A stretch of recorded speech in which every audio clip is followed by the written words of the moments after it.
Hello, my name is Ray Hill, and the name of the program is Papa. Now, that's not a generation or a sexual role to play. Papa stands for Public Access Public Affairs. It's an acronym. And I do this show periodically, and hey, I'm glad to see you tuned in. A lot of you got invitations from me, and it's good. See, I can look through the camera and actually see you through your television, so I know who's out there, and I really appreciate your tuning in tonight. This is a very important program to me. As you know, I do a radio show called executionwatch.org, and some of the times you see Execution Watch programs on HMS TV because every time we interview the inmate, we not only shoot that interview with the inmate with a camera, but we also shoot the whole show, and then that gets all put together and it shows up here at Houston Media Source in the regular rotation of programs. But I've got with me the lawyers from the legal team on Execution Watch. And I thought it was about time that that audience, as well as you, saw them and watched them think. Now, on Execution Watch, what I usually do is I make an introduction and then I turn to my right and I say, Jim, and I'm going to do that today. Jim, what are we doing? Let me explain why this program is important. Those of you who are not familiar with law, there's something like almost 20 crimes in Texas that are capital crimes. Let me tell you what a capital crime basically means for those of you not familiar with law. A capital crime in Texas is only two alternatives if you're found guilty, and that's a capital murder, and either you get death by injection or death by nature, because you're going to get two sentences, death by ejection or life without parole. And the only difference between the two is you die slower, perhaps, by nature if you don't get the needle. So anytime you're found guilty of a capital murder, you're going to die and never get out of prison alive, period. Now, there's a thing called non-death capital, and that's when they file a case as a capital murder, but they're not seeking the death penalty. And again, this is even more draconian. The only remedy if you're found guilty is to get a life without parole sentence, which is in fact a death sentence. I mean, they keep harping about how wonderful it is that our Texas has quit executing people. They're executing them differently. They're executing them by nature as opposed to a needle. Now, let me tell you why that's dangerous and why that's really bad. Because if you have a real triable case in a murder case, but it's a capital case, you cannot afford to gamble to go to trial if there's a chance of being convicted. And what happens, the prosecutors use non-death capital as a means to work out a plea bargain agreement, and it pretty well destroys your right to a jury trial, because if you lose in your case, your client's going to spend the rest of their life in prison. So as a result of that, what they're going to do is work out a plea bargain with you, and then usually that's about 30 or 40 or 50 years when we work out those plea bargains. It knocks you out of any chance at all of trying a case. That's why it's dangerous. Now, here's what bothers everybody at this table. Number one, the agency or the group who makes that decision is a prosecutor. Now, every prosecuting office does it differently. Harris County, for example, they'll have a committee that will decide, but it's a committee of other prosecutors. Let me tell you the problem with that. The problem with that is real simple. Most of the people who are prosecutors come straight out of law school, have never defended people in their lives, and don't know anything about what it's like on the streets. They become prosecutors. And the big problem with Houston is that our DA's office is in fact and really not a prosecuting office, it's a law firm representing the police department. As a result of that, the tail wags the dog. And we can't go into all the reasons that's true, but there are many reasons that's true, is that because in our DA's office, there's that marriage between the DA's office and the Houston Police Department. So in what really results, in fact, when you look at these capital cases, is the police along with the DAs are the one that make this decision to seek the death penalty. And like I say, the penalties are terribly, terribly harsh, because the minimum you're going to get if you go to trial is death by nature, and it's a death sentence. And that's why this is an important program to discuss the discretion on the part of prosecutors. Thank you, Jim. As a matter of fact, during the course of the show, I'm going to make Jim the prosecutor so that he can play that role for you.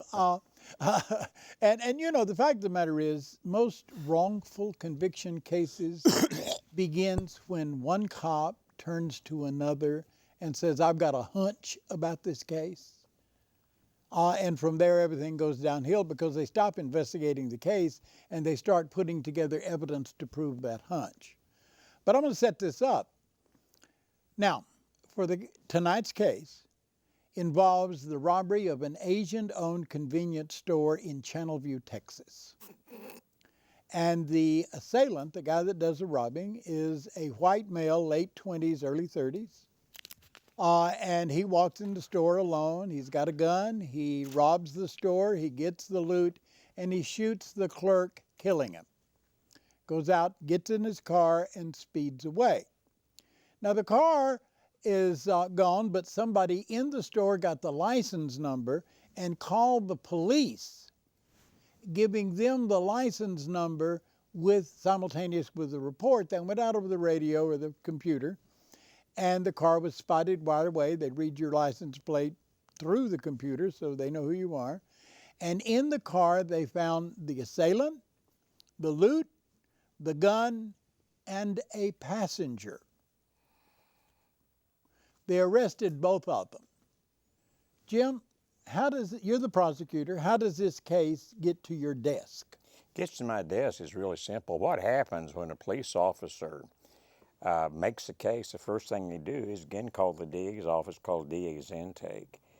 And the person working that desk, they'll recommend certain charges to be filed. And that's one of the problems, in my opinion, with this system, because rather than giving them an offense report and let them study it without the pressure of the police officer wanting to prosecute a case or wanting to push a case, it ends up oftentimes doing what the police want to do. Like I say, the tail wags the dog in many of these cases. And so this is the elements of a capital case. The police say, we want a capital murder case filed on it. It becomes a capital murder case because if you commit a murder during the course of a robbery, that's a capital murder case automatically. And the big decision at that point is how to file it. And they usually always file it as capital murder on both people, even the passenger. They normally do. Why do they do that? They do that primarily because they want to work a deal with the guy that's the passenger, to work a deal with him, to get him to testify against the other shooter. That's what they usually want to do. And you'll see this oftentimes in capital murder cases. The guy with the strongest case, they'll oftentimes work a plea bargain out to get the guy with the weakest case. And they do that as a plea bargaining technique. Now, the way you nail the passenger, there's a thing in law called the law of parties. Now, if you're not the shooter in a case like this, you can be held guilty of capital murder if you can anticipate when you plan the robbery that someone's going to be killed. If you anticipate that somebody could be killed during your planning of a robbery, then you can be held guilty of capital murder for robbery if the killing occurs. And that's easy to prove, because if you and I decide to rob a place, I know you've got a gun and I'm sitting in the car, I can anticipate that someone's going to get, you don't take a gun because you take a gun to kill somebody. So you can anticipate that. I can anticipate that. And therefore I can be held guilty of capital murder. In fact, in Florida, there's a case not too long ago where the guy sitting in the car who did not do the killing was on death row. The actual shooter had gotten a life sentence and was paroled out and was out on the streets when this guy was executed. And they executed him anyway. Absolutely executed. As a matter of fact, you always give me the example of the Charles Manson case. Well, people complain about the law of parties. What I've got to prove as a prosecutor is that this person sitting in the car did something to aid or assist. Now, it can be as little as helping me plan the robbery. For example, if you were the killer shooter, if I set up the robbery ahead of time and gave you the layout of the place and provided you the gun, that would make me a party to the crime.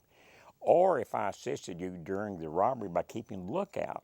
But you've got to prove I did something. Merely being present is not good enough. As a prosecutor, I've got to prove that passenger did something to aid, encourage, or assist in that murder case. If I can prove that, then he's guilty of capital murder, although he's not the shooter. Okay, that's the prosecution side of the beginning of this case. It's going to last the whole show, so stick around, make yourself comfortable, get to where you enjoy this. It's going to go the whole show. Now let's build a defense side. Larry, you get appointed to represent the perp, the guy with the gun. What's the first thing you do? Well, first of all, several things have already happened on the prosecution side. Sometimes in death cases, the prosecutor actually go to the scene, and they start building the case right away. So from a defense perspective, your hope is that your client did not talk, because part of the process of building the case. Well, both of these guys, the perp's been to prison. He's been handled before. He's got enough sense to keep his mouth shut. The passenger has been on probation. He's got enough sense to keep his mouth shut. So you don't have that complication. You got a videotape, a gun, the loot, the car. Does that help you? It helps, but my concern is what really happened, and I'm not sure if I'm representing the shooter or the passenger now. You're representing the shooter. Okay. Let me just talk a little bit about the passengers for a minute, because we're talking about the law of parties. Well, I'm going to appoint Janik to be representing the passenger. Okay.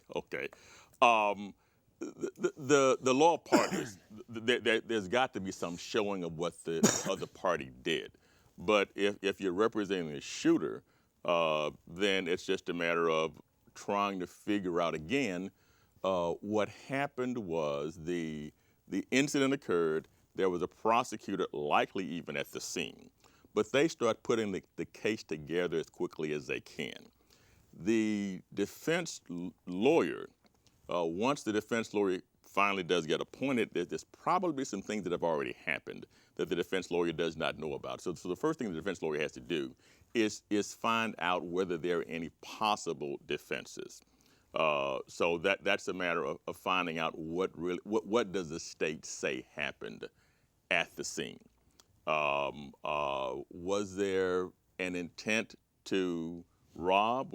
I don't know what happened. I mean, the facts are very. I understand. I understand what you're searching for. Somebody. This is a difficult case. You didn't want this case. It was appointed to you, fell in your lap, and you got to deal with it because that's your profession.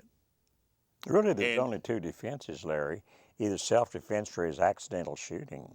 That you intend to do it. You got to go with on 10 on the mens rea. Yeah, but we don't know any of that. And that's your defense. You've only got two defenses to a murder. Well, really three. It wasn't me, but that's going to be knocked out.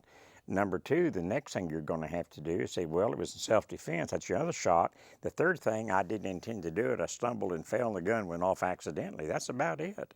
Those are your only defenses because you've got a video. You've got to call it with the loop. I'm trying to find out how Larry gets information. You've got to have an investigator to go to the scene and investigate. How do you pay for that? You want to get as much information as you can yourself. You want an investigator, but you want to be there yourself. As I mentioned, the prosecutor is probably going to go to the scene. Yeah. The defense lawyer has to go to the scene on a case like this. Also has to get a lot of background information on the mental state, whether the defendant is even competent whatsoever. That's one of the first. So you'll try to get doctors appointed to find out what his mental state was. You try to figure out what can they prove actually happened. As Jim mentioned, is there anything that can be used based on the facts to contest the issue of intent? Did he really intend to rob? Did he really intend to shoot? I don't know what those facts are, but those are the kinds of things that I would begin to, that the lawyer would need to begin to attack, to find out, is there anything any evidence that I can develop from the scene that would allow me to develop a defense for him. Is there any concern on your part about the chain of custody of the videotape? Not really, Ray. That's a red herring. Unless there's nothing that could be in there that could get you to go to the court and get it excluded.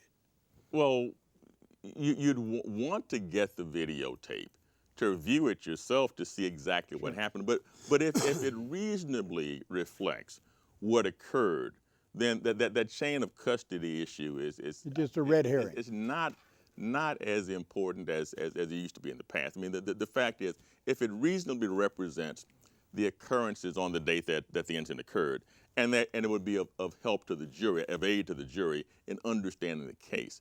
But the other thing is, there might be, you want to look at the video yourself, because there might be something in the video that actually helps you. Now, you can't be lawyer to both of these guys. Absolutely not for Because there's a conflict of interest there. There is a conflict in any two co-defendants. So I'm talking about even the Absolutely. shoplifting cases, Okay. you can't represent both. But in a case like this, that will just, there's no way it's going to happen. Let me mention one thing you asked. You asked about excluding the video. That's impossible. The reason being, in order to exclude evidence, you got to have standing, meaning some right's been violated to kick it out. This video belongs to the store. Yeah. No video is going to be excluded. Now, you may exclude parts of a video because there may be things that are inadmissible, but this defendant has no standing to contest that video because he has no standing, because no right was violated of his when the video was made. So there'll never be a chance of the video not coming in. But that's an important issue. Absolutely, it's an important issue. And I think Ray was mentioning something about whether there was a chain of custody issue that would allow you to exclude the video, and there is none. Okay. Okay, Janet? Yes, sir. Yannick, you get appointed to represent the passenger. Okay. What's the first thing that comes to your mind? Well, the first thing that comes to my mind is to introduce myself to my defendant and to have him sign the appointment form and give him a business card and tell him to keep his little mouth shut. Okay, suppose he's got that down. He's been silent so far, and he says, Ms. Yannick, I haven't talked to anybody about anything, although the detectives wanted me to. I haven't talked to the detectives, and I haven't talked to the state's attorney. Can you help me? Well, of course, I can attempt to help you. I can't make any guarantees. But yes, I can help because I can come to the jail and we can speak one-on-one. We're not going to speak in the holdover back and forth. I'm going to read to him the DIMS report from the district attorney's office, which they file when they file any felony case. They have a brief synopsis of the facts. I will read him the DIMS report. I'll ask him about obvious things like prior convictions. How many do you have? What for? I will ask him if he has ever received any medication for mental illness. Does he have a history of being diagnosed as either mentally ill or mentally retarded? And I'll do all this in the holdover, and then I will go speak to the judge and speak to the bailiff in the courtroom and ask them to please have him segregated apart from his co-defendant, the shooter, because I don't want... Are both these cases assigned to the same court? Yes, of course. Why? Well, because it is one fact situation. It came in on the same day. And when you have a felony case with multiple parties, all the parties are in the same court. It's called a judicial economy is what it amounts to. Judicial economy? Yes, where they don't have to have separate trials and separate courts, do it all at one time. That's what they've justified. And so as a result, I would talk to the bailiff and I talked to the judge about my perceived need at this moment to segregate my defendant from the shooter. Because one, I want to protect him. Two, I want to make certain that nobody is talking back and forth between them. The fact situation is nebulous at this point. I don't know enough about the facts. I do not have a full offense report. I may have just a brief summary of an offense report and the DIMS, and that may be all that I have at this point. Do you have access to the DA's file? Oh, of course. But the DA, at the very beginning of an appointment, will not have a full offense report themselves. Larry, do you have access to that file? Oh, absolutely. And I don't want to keep stepping on Paige's toes, but in terms of the law of parties, Yeah. they have to have some evidence to show that he actually did something. Being, Right. like Jim mentioned, mere presence is not enough. So under the law of parties, for instance... It's enough for the charge. It's not going to be sufficient for conviction. Is that what you're saying? Exactly, but you start to look at what does the evidence, what can they even prove? So, I mean, just being in the car is not enough. So for instance, if we plan the robbery together, if the two people plan the robbery together, if they can prove that, that's enough.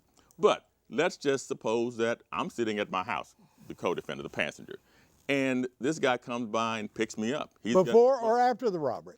Doesn't matter. Let's say before the robbery even. It makes a big difference. And he's not, if you can prove after the robbery, then that makes a clear difference. But if it's before the robbery, but the passenger doesn't know. We're on our way to a party. He said he had to stop by the store and pick up something. I had no idea he was going to do any of that. They have to prove that he did something other than just be there. So there's law of parties, but the law of parties requires that the person who is charged actually did something. And if there's no evidence that he did anything, you start really pushing hard for a There's dismissal. more than that. They're going to prove he did something, but could have anticipated, not only do something, but should have anticipated a killing would occur. Just doing something, you got to do more than that to get a capital murder case on a non-party, on a non-shooter. Well, that's a conviction, but it doesn't affect the charge, does it? It doesn't affect the charge. Well, it does affect the charge. You can be found guilty of straight murder if you can't prove that he anticipated that your death would have occurred. Okay. You got a Now, number one. So Right, he's prove got I to have. did something, There's got to be I a proof that he did something That's criminal. right. Yeah, absolutely, yes. But if he didn't do anything at all, if he didn't even know, do you want these cases tried together? no, absolutely not. Janet? You No, want sir. No, sir. No way. No, I'd rather not. Okay. So you're trying to not only get the cases tried separately, are you trying for a different judge in each case? We won't have that option. You don't. It's not No, available. sir. Okay. So separate trials. Suppose the state comes to the passenger guy and say, "Look, you don't really have much on your client." They come to you and say, "We don't have much on your client, but how about non-capital life in exchange for testimony against his co-defendant?" Are you obliged under the law to tell your client of that offer? Absolutely. Well, first off, I wouldn't do it. Let me tell you why. The strong case is on the shooter, not on the party. The weak case, you're not going to go to the weak case. If you're going to work out a plea bargain agreement, you're going to work out the one that's got the weakest case. I would never offer a deal to the guy with the weak case.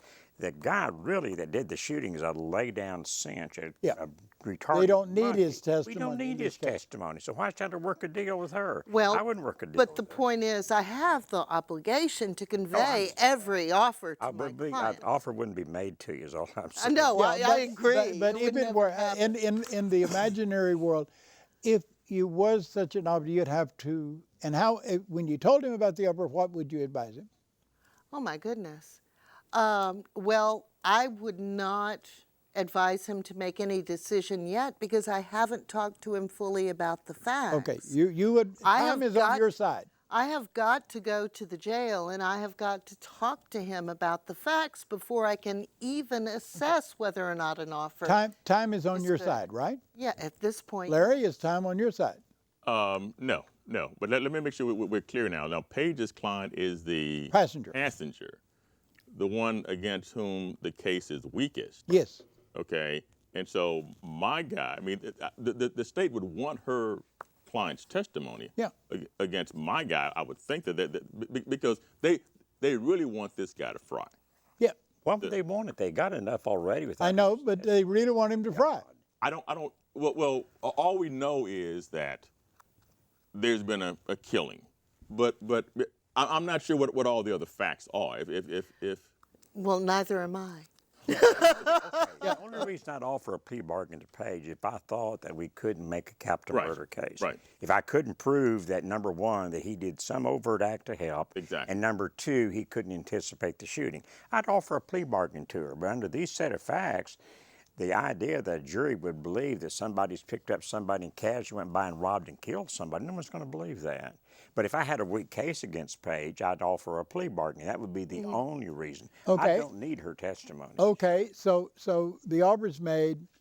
The family, he tells his family, and she's not giving advice because they have to have some more conversation, but she's had to tell him, so she explains it to him, and he goes to his family and says, this is a court-appointed lawyer. She's in with the state. She's selling me down the river. Wait, stop, okay?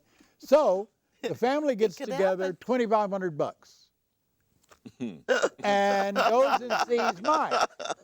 Mike, these are your people. They're in Channelview, Texas. They're my people. And so Mama and Daddy come into your store in their overalls and their flour sack dress, clutching a valuable $2,500, and they say, Mr. Gillespie, we don't trust this court-appointed lawyer. Will you help us on this case? Mike, what are you going to do? It's a common problem. People don't trust court-appointed lawyers. My problem is that if I've got a difficult case that I got to try, I'm looking for a court-appointed lawyer to help me. You know, the trouble with trying lawsuits, you can't just try one. You got to try a lot, and you got to do it all the time. For $2,500? We're not getting into the Slow money. down a bit. We're not talking about the money. All I'm saying, Jack wouldn't. Can you do anything for these people that Yannick can't do? yes, I can. No, I would. Okay. Yes, I can. What can you do for them? I can help her. For $2,500, I can help her. Maybe she needs witnesses. Maybe she needs investigators. Maybe she needs somebody to talk to. And you probably dealt with members of both families before. And they trust me. Yeah. By trusting me, they listen to me. And when I talk to her and she tells me the law and I understand it, all I got to say, it's okay, and it's okay. But they don't trust her because they haven't sat with her and talked to her. And she hasn't helped her with the kids and with the families and with the probate. I have. You're the neighborhood lawyer They there. trust me. And just like a doctor, I'm the general practitioner. But when you need brain surgery, I know the brain surgeons. When it comes to trying lawsuits, You know the brain I surgeon. know who tries lawsuits. And I'm telling you, a lot of lawyers get a couple of victories and they think they're hotshots. The trouble with this business is I can be 19, 20, playing college baseball and hit the fastball. Okay, so you and Yannick hook them up. Well, no, you got to And be you- careful because a lot of lawyers, they don't like somebody looking over their shoulder watching what they do. What do you think, Yannick? You think you do a little help? Well, if he wants to volunteer, How much are you getting paid on this case? oh, I'm being paid by my court appearances Some change. and by my out-of-court hours. And my investigator is going to be paid at a rate based upon the judge's discretion. But it would not be, well, I don't know any lawyer that would take a co-defendant in a capital case for $2,500. But if somebody wanted That's all these people have got. well, but if somebody wanted to volunteer to assist me and they were being paid by the family because the family wanted to hire them, based upon my relationship with him, perhaps we could help each other. Okay. You see, and that's the beautiful part about this. Yeah, so there's a want little trust. camaraderie going on amongst the lawyers too, that you can share responsibility. Is that true, Jack? Ray, let me back up just a little bit. I get this question an awful lot, and I spend a fair amount of my time dissuading people who can't afford a good attorney, dissuading them to talk them into holding on to the court-appointed attorney that they have. And this is the way I go about it. If you have a car, you need a car, you buy a $500 car, with absolute certainty, you bought a hunk of junk. However, if somebody gives you a car, it may be a good car, it may not be a good car. You don't know until but if you, I don't care if you spend $500 or $1,000 or 50 cents on a car, it's still real money. If you paid nothing for the car and it breaks down on you, you got all the car you paid for. You paid nothing, you got nothing. You paid some money for a car, it's still money, and you're still angry. The last thing you want to do is pay an attorney your life savings, and your life savings isn't very much, for an attorney who, frankly, is just there to cash in. And Ray, the other thing is we're talking about the court-appointed system, and judges have no desire to appoint lawyers who can't handle the case. Now, we've got court-appointed lawyers who are qualified for different levels of offense. And you got qualified The capital qualified capital, Yes, the indeed. qualified capitals are the cream of the crop in Harris County in terms of handling capital cases. The other thing is that they're fairly reasonably well paid. The difference between first, second, and third degree felony appointments and capital appointments is night and day. Oh, well, of course. Night and day. Okay, and the court's going to appoint capital qualified first chair and second chair. and secretary. You get 2 lawyers if it's a capital case. You're going to get 2 lawyers who are both capital qualified, 1 qualified first chair, 1 qualified second chair, and the payment is decent for the amount of time. And those lawyers, the judges will allow them to even have additional pay based on what they're doing. So while the case is going to follow them for the rest of their lives, a lot of times the cases outlive the lawyers. But the appointed lawyers in capital cases are good lawyers in terms of they've been qualified to handle capital cases. They're exceptional lawyers. Okay, Jim, what does a capital case cost? It varies from place to place. In fact, there have been appointed lawyers on capital cases that charge $100,000 for trial fees. And there have been several of them that got $100,000 in trial fees, and that's just for the trial. Then you got to pay for the case going up on appeal. Now, let me tell you one thing everybody's overlooking, and I think it's critical. Nobody's talked about it.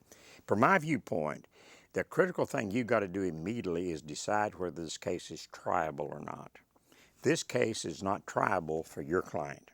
Right. Your case may be triable for your client. Now, as a prosecutor, what I want to do is save a lot of time and effort. As soon as you find that case is non-triable, you should approach me immediately. Time is more important than all of you have given it credit for, because if you decide, you can decide. It doesn't take a genius.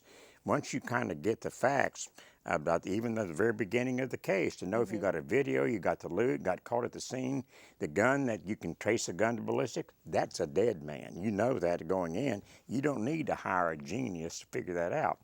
If you think that case is non-triable, the way to get a good plea bargain from me is come to me, so I'm going to have to spend a lot of time and money. If I have to put a lot of effort into this case, I'm going to seek the death penalty. It's out of honoriness, probably. But it's real critical that you make the first thing you've got to do when you make that initial investigation is ask myself, can I afford to try this case? Because if you guess wrong, your client's going to be dead. And if you think it's non-triable in your case, the first thing I would do is crawl in bed with the state and try to work a deal out and save me a lot of work and a lot of effort, try to work a good plea bargain. So it becomes about efficiency of the operation of the court and efficiency of the time for the prosecutor. The law, you got a lot of cases if you're going to do, I got a lot of cases to handle. Yeah. And if I 12 can homicides save some that day. time, if I can save some time and get rid of a case, because, and this is a horrible thing to admit about our system, and we all know this, our system is geared on, you always hear these guys, our docket is clear, we're always worried about dockets, as though that's the court's calendar, as though there's some docket archangel watching over you. Yeah. There's a lot of pressure to push these cases, there's tons of them. I mean, there are case after case. I got a stack of cases this high to try. If you'll come to me before I do a lot of work on it, I'll be much more generous in working out a plea bargain than if you make me work a whole bunch and ignore my other cases. I'm going to be cranky about it. So I think the first thing you've got to do is decide, number one, is this a triable case? Let me give you some suggestions from experience. The way to do that, if you think it's non-triable, the first thing you do is just simply lay out in writing all the bad facts about the case. Get the family together and tell them ahead of time, this is what the state is going to prove. And in all likelihood, if they prove, we got a video of your son doing the shooting, we got the loot inside the car, we got the gun, ballistics that led to it, they're going to convict him. If they convict him, he's going to die. But we can work this case out and get them to go with you to talk to your son, the one in jail.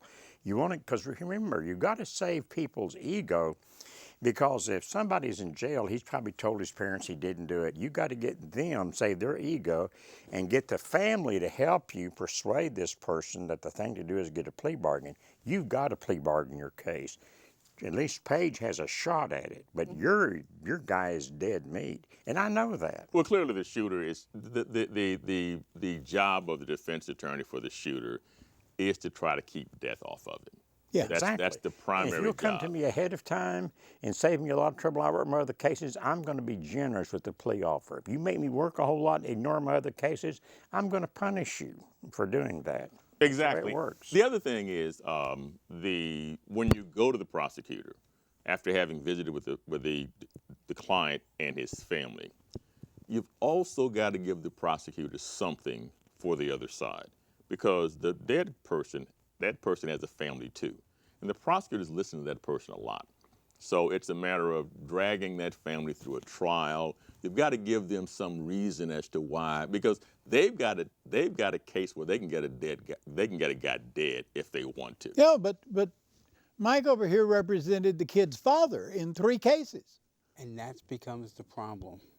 If I'm here and they're coming to hire me, and because we never talked about money. This is a family case for you. Let's assume they have lots of money. Let's assume it's not $2,500. Assume they say whatever you need. We'll sell everything and give it to The the law. problem I've got is what Jim said is absolutely right. The most important thing to do is analyze your case, find out what you got, and approach the DA. Are there circumstances where you would turn down that money? Don't like the people. No. Are there circumstances? If I cannot relate to them, if I don't feel that we're communicating, they need, you your lawyer- would not say, I can't help you any better than Yannick can. Oh, no, I would say that. But what I do believe is they deserve me to find out about the case, I've done that before. give my opinion about the case, to vouch her opinion. You know, the other problem with what Jim just said is true. The way you would handle a case, a court-appointed lawyer, is right off, you look at the case, you see what you got, you know the DA because you work in that court, work it out. Yeah, we see one another every day. I come in and they're paying me. If they give me money and I go to court and work it out, I'm going to get something on me because I took the money and didn't do anything. In addition, when that case is tried, might be a stranger. They might know me, but court-appointed lawyers work in that court. You can see the chemistry between somebody the court likes and somebody, me, who's coming in replacing somebody the court likes. And all of a sudden, the jury picks up on objections, and they pick up on things like Jack, that. you've actually turned money down, right? Oh yeah. I do it all the time. Yeah, I do All it the all the time. time. I think that from our viewpoint, one thing that irritates me as a prosecutor, and we know this, we pretty well know the lawyers that chisel people. Yeah. It's absolutely. You know who can try a case and who absolutely. cannot try a It's case. absolutely. I've seen lawyers charge giant fees and go to trial and do stuff that's absolutely unnecessary to justify their fees. The way you should charge things, and of course I work for the government. Sure. But the way I would charge if I was a defense lawyer is on what the work you do. If you can't help, you shouldn't charge people for it. And I've seen people do that over and over again, and I love to get those folks in trial. I like to hammer their heads to tell you the truth. How do you know till you talk and find out what the police report says, what the DA wants? In this case, it's She can't simple. talk to me. I know from Larry's case, he's got a dead client. I know that. That's not hard. Her's the problem. But him, I've got nailed. And so I don't care if you hire F. Lee Bailey and charge $10 million. You got a videotape. Because he's dead. Even if they didn't have the video, Ray, you've got the loot, you've got the car, you've got the gun, they did the shooting, the ballistics. It's a joke. I mean, he's dead meat, and I know that. Okay, in the plea bargain with Larry's client, okay, we're looking for a courtroom bargain here. We're going to plea bargain this out because I don't have to do all this work, and the court doesn't have to do all this work. We're not going to burn up all this money and time, and so we're going to plea bargain him. And is it possible for the passenger to get more time than? culprit? Possibility, but probably not, because here's a problem as a prosecutor. When I make a deal with Larry, I'm giving a price on that case. When I say this case is worth 40 years, 30 years, I couldn't go to Page and say it's worth more, because I set a price on that case by the bargain I make with him. So when I make a bargain with him, I got to look at Page's client and saying I've got to give her something at least as little as I gave Larry's client or less, because I had put a price on that case by the amount of deal I worked with Larry. But that's And I'm not simple-minded.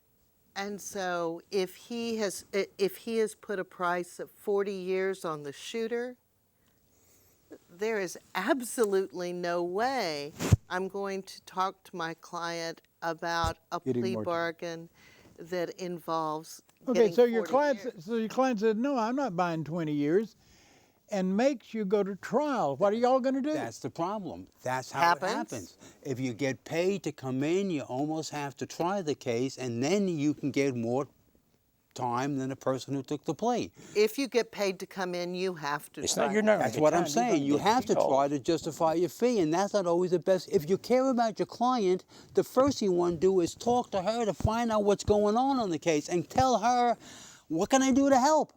And you know, sometimes in this business, just talking with another lawyer about the case is a great help. Maybe she needs an investigator. Maybe she needs to find witnesses. Well, I can find them. The family can find them. The $2,500? Here, what do you need? You need forensic evidence? Here's some money for you. She likes me already. Look at the way she smiles. That might help. And I get the opportunity to maybe second share with her, to sit with her, and maybe learn a little bit You from don't her. want to go to trial. You cannot risk. This is the bad Agree. thing about capital murder, because if you lose, your client is dead. Because what he's going to get at the very minimum is life without parole, and that's a death Death sentence. sentence. Of So you've got to course. keep that in Now- mind. You can't afford to try unless Well, you're damn Okay, certain. now stop. Okay. All right. If he gets a death sentence, there's automatic appeals. If he pleads out for less than that, there ain't no appeal. That's right. Jack? The appeal is kind of a joke to begin with. With competent attorneys, if you don't have an appealable issue, you can throw the kitchen sink at it, and the Criminal Court of Appeals will either say harmless error or officer safety. Of course, they're when they gonna get say- down no, into no. the What prison, they're going to say is you've got to prove the result would have been different if you did something, the Strickland test. And there's no way, in this case, especially in Larry's case, it's going to be impossible for somebody on appeal to say the result would have been different if you did X, Y, Z. That's going to be impossible. Sure, gets because the to case is which already gets to the next pretty problem. good to begin with. When you really talk about trial work, the real key to trial work, to a real good lawyer, is not winning the case or trial, it's building in reversible error. And that's the hardest you thing got to to do. slip I it in. disagree with that. I think the real thing about trial work, number one, is to realize that you can beat the offer made by the state or beat the penalty.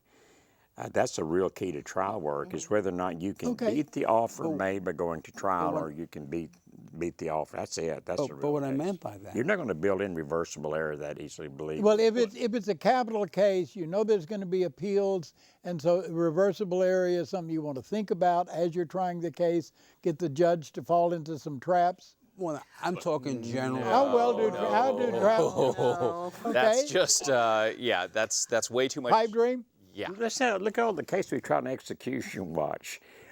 All the cases we've tried, all capital murders, all going to death. Now, how much reversible error have we found in any of those cases? Practically zero. Zero, zip, nothing. In every- Because again, Or back at to least what it didn't Larry work. said, you got the best lawyers in Houston as general trying the case, and they know what's reversible error or not. They well know that. And why would I build in error in your case when I've got a good cinch? It would be stupid on my part to build in error. I would not do it. I'd be extremely cautious, and there would be no error. You look at all the death penalty cases tried, the number of reversals are minimal, very minimal, and it's usually by stupidity on the part of the prosecutor. So the idea you can appeal a case in a death penalty Well, is dead right. given You're a Chuck Rosenthal, the stupid can happen in the courthouse.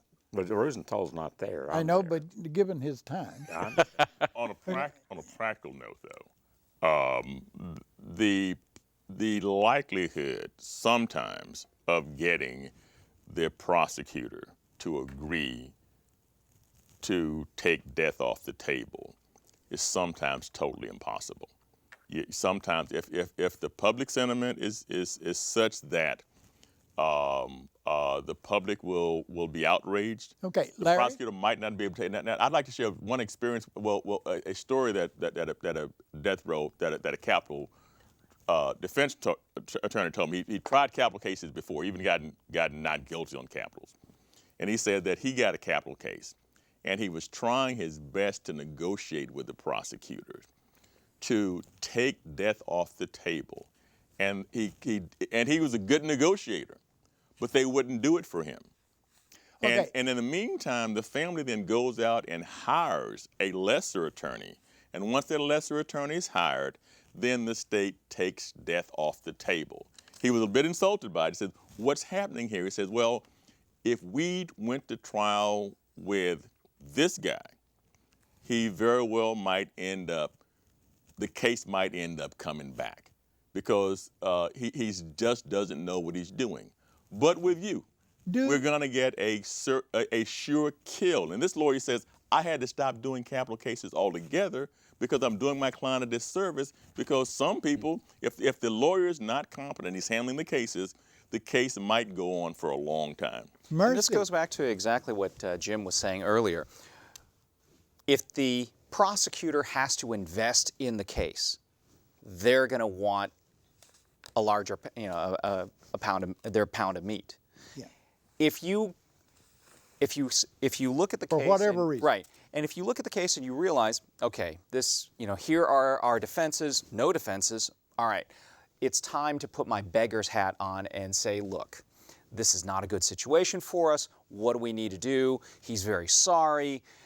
It was an accident or whatever. Whatever you can try to do to negotiate with the prosecutor in order to get the best result. That's what you should do in a case like that.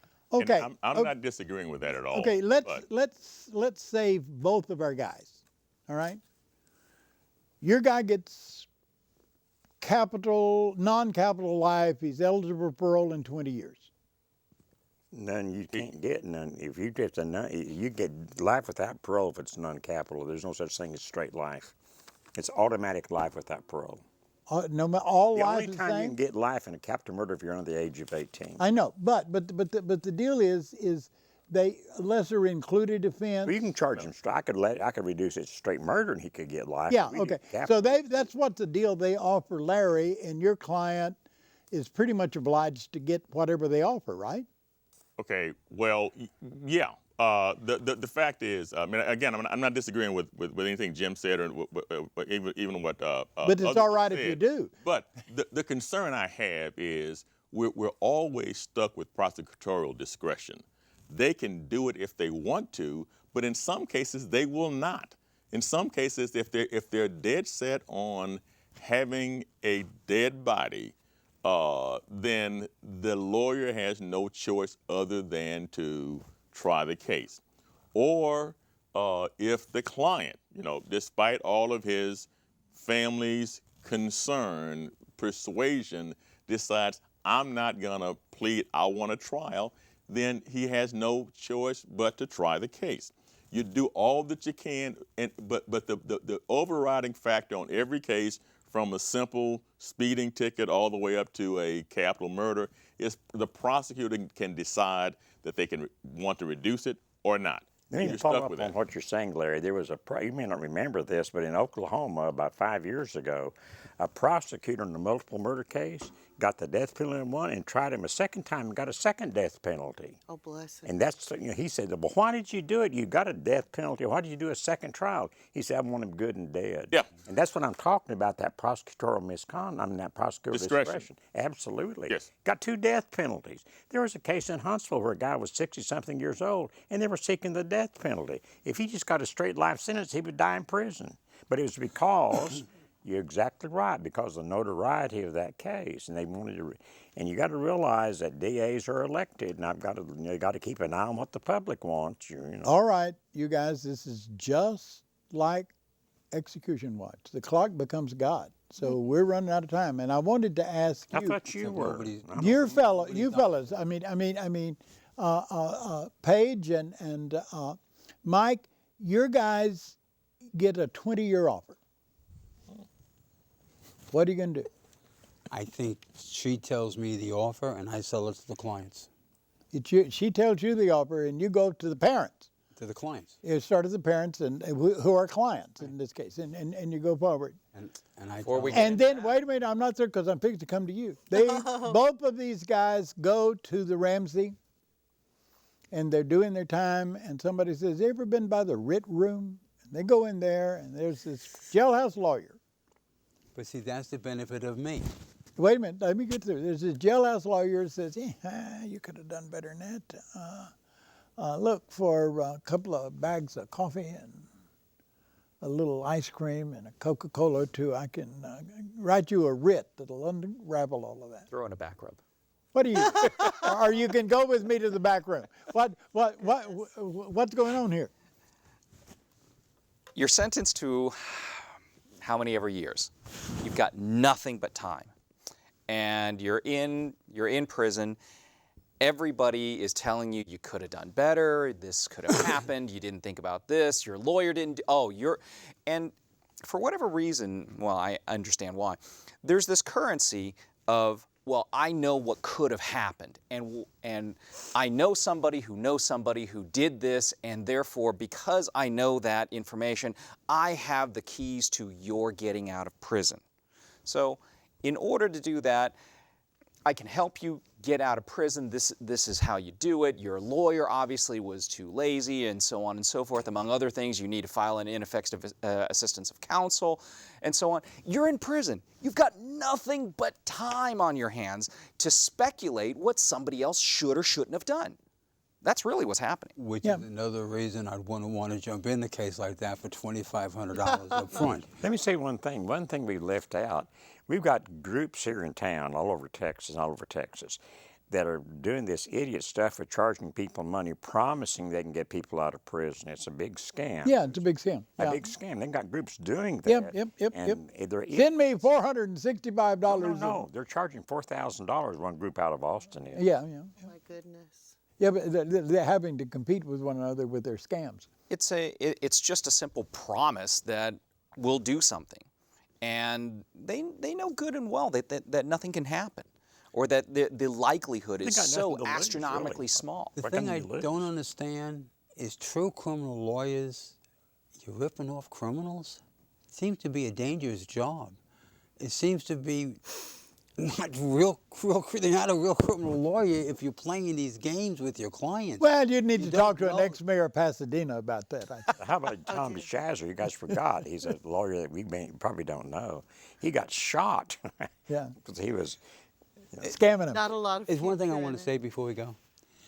You know, I kind of like what they do in England, where they have the barrister and solicitor system, where there's two types of lawyers. There's a lawyer that takes the case in, deals with the families, prepares the case for trial, does all the work, and then there's a litigator.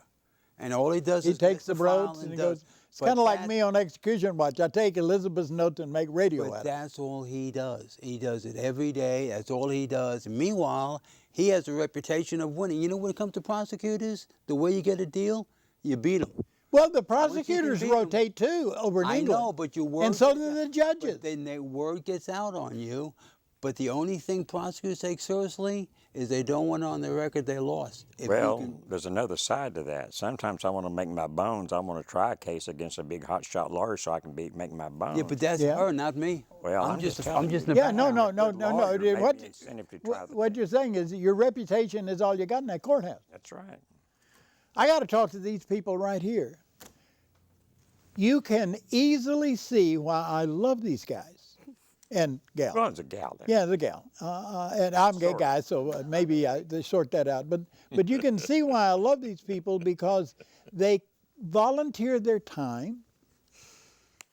Every time we do an execution watch broadcast, Jim researches it out, shares all of his research with everybody else. Most of the time they look at other sources and come to the table well prepared, and we do that in real time while somebody in Huntsville, Texas is being strapped to a gurney and getting killed.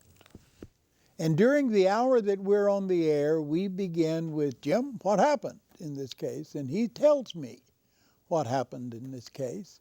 And then we start sorting out the trial, the case, the people involved, the appeals and the appeals and the appeals. And if an interesting point of law comes up in the process, we plumb that out like we were diagramming to build a house. If it ain't there, we fill the time with conversation. But the fact of the matter is, radio, when you hear it or when you see it on Houston Media Source, it looks easy. It requires work, not only while you're doing it, but ahead of time. Execution Watch is a unique piece of media because it goes to the source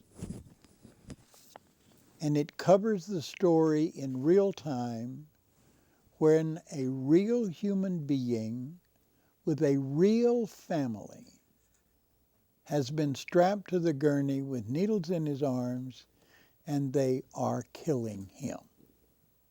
Personally, I think executions of all kinds, either life without parole or execution on the stick, I think that's all an anachronism from a different time and shouldn't happen in the society where I live or have chosen to live. There are other societies that do it differently. Hell, a guy in Scandinavia killed the prime minister of Sweden and got 10 years, and people were complaining about why did he get so much time. A Norwegian prison is better than the motels that I stayed on while I was going to vacation last year. And their system works better than ours because they get less repeat business. Prisons are about human beings, they're about families, they're about poverty.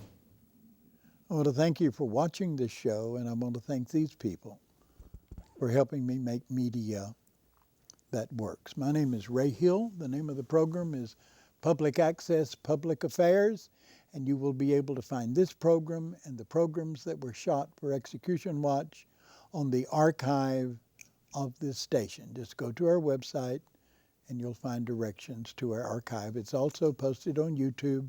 You can do a search on the YouTube page for Houston Media Source.